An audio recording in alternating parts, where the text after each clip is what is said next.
The science of self-control. We live in a scientific age. Men of science are numbered by thousands, and they are ceaselessly searching, analyzing, and experimenting with a view to discovery and the increase of knowledge. The shelves of our libraries, both public and private, are heavy with their load of imposing volumes on scientific subjects, and the wonderful achievements of modern science are always before us, whether in our homes or in our streets, in our country or town, on land or sea. There, there shall we have before us some marvelous device, some recent accomplishment of science for adding to our comfort, increasing our speed, or saving the labor of our hands. Yet, with all our vast store of scientific knowledge and its startling and rapidly increasing results in the world of discovery and invention, there is, in this age, one branch of science who has so far fallen into decay as to have become almost forgotten. A science, nevertheless, which is of greater importance than all the other sciences combined, and without which all science would but subserve the ends of selfishness and aid in man's destruction. I refer to the science of self-control. Our modern scientists study the elements and forces which are outside themselves, with the object of controlling and utilizing them. The ancients studied the elements and forces which were within themselves, with a view to controlling and utilizing them. And the ancients produced such mighty masters of knowledge in this direction that to this day there are held in reverence as gods, and the vast religious organizations of the world are based upon their achievements. Wonderful as are the forces in nature, they are vastly inferior to that combination of intelligent forces which comprise the mind of man and which dominate and direct the blind mechanical forces of nature. Therefore, it follows that to understand, control, and direct the inner forces of passion, desire, will, and intellect is to be in possession of the destinies of men and nations. As in ordinary science, there are, in this divine science, degrees of attainment, and a man is great in knowledge, great in himself, and great in his influence on the world, in the measure that he is great in self-control. He who understands and dominates the forces of external nature is the natural scientist, but he who understands and dominates the internal forces of the mind is the divine scientist, and the laws which operate in gaining a knowledge of external appearances operate also in gaining a knowledge of internal varieties. A man cannot become an accomplished scientist in a few weeks or months, nay, not even in a few years, but only after many years of painstaking investigation can he speak with authority and be ranked among the masters of science. Likewise, a man cannot acquire self-control and become possessed of the wisdom and peace-giving knowledge which that self-control confers, but by many years of patient labor, a labor which is all the more arduous because it is silent and both unrecognized and unappreciated by others, and he who would pursue this science successfully must learn to stand alone and to toil unrewarded as far as any outward emollient is concerned. The natural scientist pursues in acquiring his particular kind of knowledge the following 5 orderly and sequential steps. 1. Observation. That is, he closely and persistently observes the facts of nature. 2. Experiment. Having become acquainted by repeated observations with certain facts, he experiments with those facts with a view to the discovery of natural laws. He puts his facts through rigid processes of analysis, and so finds out what is useless and what of value, and he rejects the former and retains the latter. 3. Classification. Having accumulated and verified a mass of facts by numberless observations and experiments, he commences to classify those facts, to arrange them in orderly groups with the object of discovering some underlying law, some hidden and unifying principle, which governs, regulates, and binds together these facts. 4. Deduction. Thus he passes on to the fourth step of deduction. From the facts and results which are before him, he discovers certain invariable modes of action and thus reveals the hidden laws of things. 5. Knowledge. Having proven and established certain laws, it may be said of such a man that he knows. He is a scientist, a man of knowledge. But the attainment of scientific knowledge is not the end, great as it is. Men do not attain knowledge for themselves alone, nor to keep it locked secretly in their hearts, like a beautiful jewel in a dark chest. The end of such knowledge is use, service, the increase of the comfort and happiness of the world. Thus, when a man has become a scientist, he gives the world the benefit of his knowledge and unselfishly bestows upon mankind the results of his labors. Thus, beyond knowledge, there is a further step of use, that is, the right and unselfish use of the knowledge acquired, the application of knowledge to invention for the common weal. It will be noted that the 5 steps or processes enumerated follow in orderly succession, and that no man can become a scientist who omits any of them. Without the first step of systematic observation, for instance, he could not even enter the realm of knowledge of nature's secrets. At first, the searcher for such knowledge has before him a universe of things. These things he does not understand. Many of them, indeed, seem to be irreconcilably opposed one to another, and there is apparent confusion. But by patiently and laboriously pursuing these 5 processes, he discovers the order, nature, and essences of things, perceives the central law or laws which bind them together in harmonious relationship, and so puts an end to confusion and ignorance. As with the natural scientist, so with the divine scientist, he must pursue, with the same self-sacrificing diligence, 5 progressive steps in the attainment of self-knowledge, self-control. These 5 steps are the same as with the natural scientist, but the process is reversed. The mind, instead of being centered upon external things, is turned back upon itself, and the investigations are pursued in the realm of mind, of one's own mind, instead of in that of matter. At first, the searcher for divine knowledge is confronted with the mass of desires, passions, emotions, ideas, and intellections, which he calls himself, which is the basis of all his actions and from which his life proceeds. This combination of invisible yet powerful forces appears confusedly. Some of them stand, apparently in direct conflict with each other. Without any appearance or hope of reconciliation, his mind in its entirety, too, with his life which proceeds from that mind, does not seem to have any equatable relation to many other minds and lives about him. And, altogether, there is a condition of pain and confusion from which he would fain escape.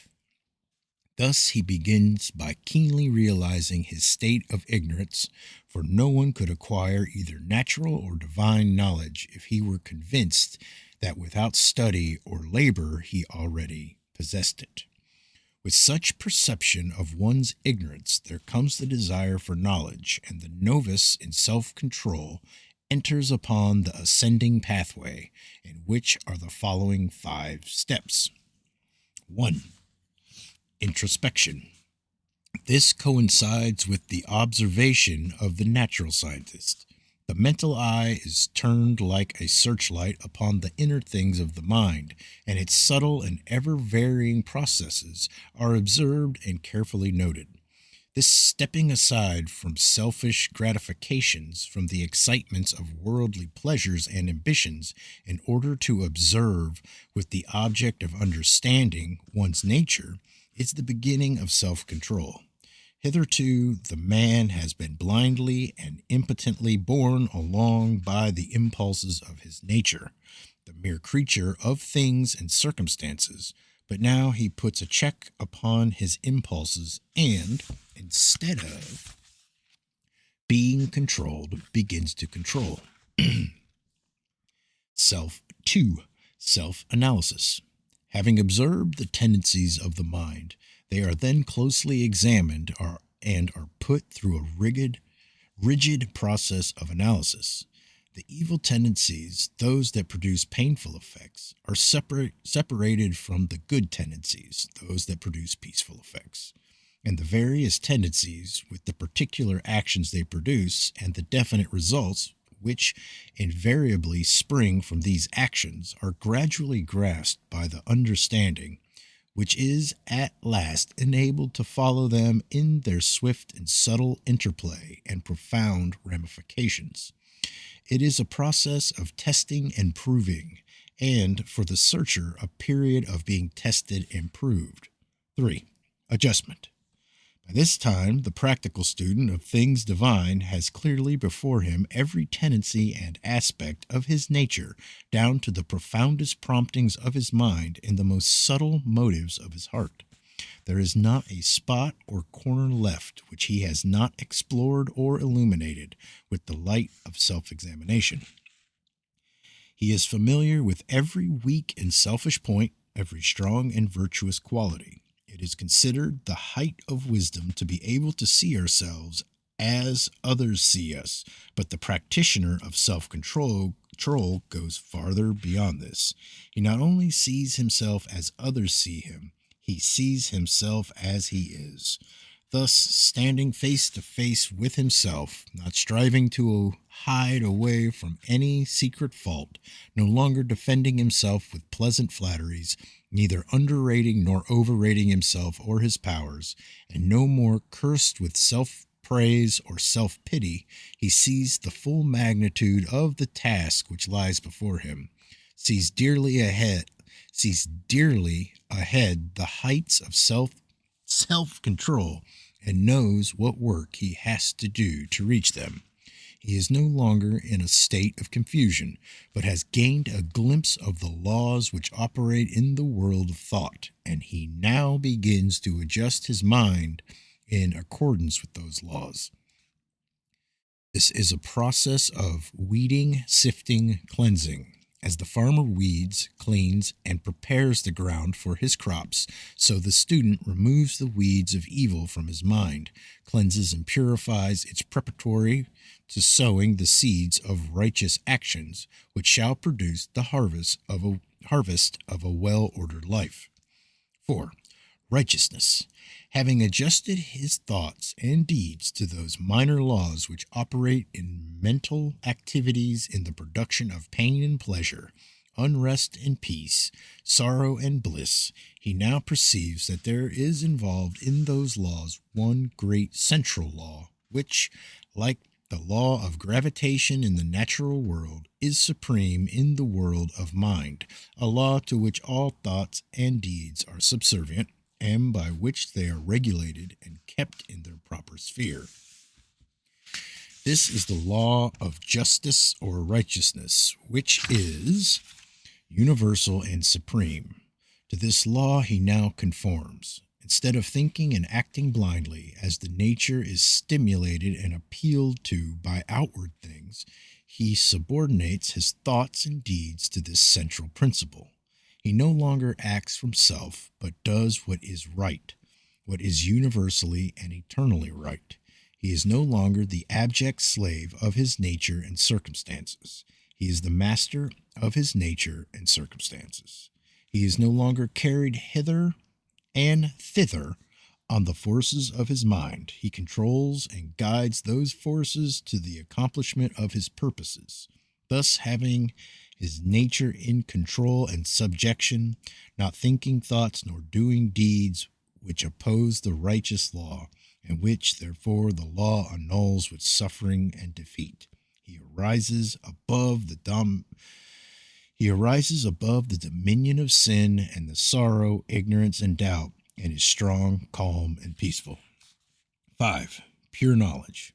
By thinking right and acting right, he proves, by experience, the existence of the divine law on which the mind is framed, and which is the guiding and unifying principle in all human affairs and events, whether individual or national. Thus, by perfecting himself in self control, he acquires divine knowledge. He reaches the point where it may be said of him, as of the natural scientist, that he knows. He has mastered the science of self control and has brought knowledge out of ignorance, order out of confusion.